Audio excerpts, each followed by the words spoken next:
স্ত্রীর যে গহনা এটার মালিক বলেন তো? স্ত্রী। বুঝে শুনে বলতেছেন? বউয়ের যে গহনা, তার যে অলংকার, স্বর্ণ, এগুলার মালিক কি বউ নিজে না স্বামী? মহিলাদের চাকরির টাকা সম্পূর্ণ পরিবারে ব্যয় করা কতটুকু জায়েজ? ইসলামের দৃষ্টিতে পর্দা মতো চাকরি করার পরও কি সেটা হারাম হবে?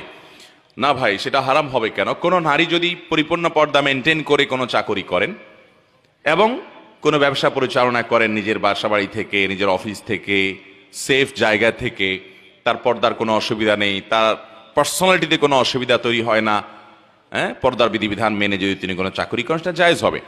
কিন্তু মহিলার চাকরির টাকা স্বামীর সংসারে খরচ করতে তিনি বাধ্য না। এটা একান্ত তার স্বামীর সংসারের সকল খরচ খরচা এটা বহন করতে বাধ্য কে? স্বামী নিজে। এখন স্ত্রী যদি স্বামীকে দয়া করে কিছু দান দক্ষিণা